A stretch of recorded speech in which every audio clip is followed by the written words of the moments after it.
hurmatli chetda yig'ilgan aziz opajonlarim, xush kelibsizlar.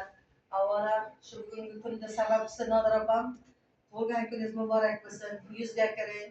Hamisha yuzingiz yorug' bo'lsin. El hurmatida bo'ling.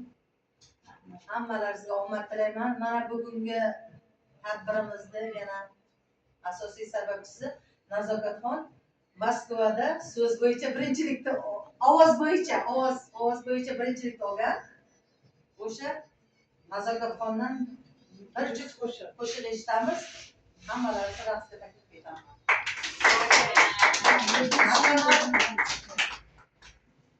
Marhamat Nazokatxon.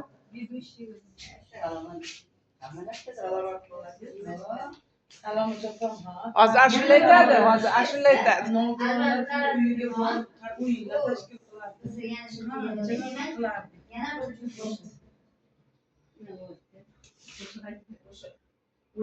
Nazokatxon birinchilikda olgan.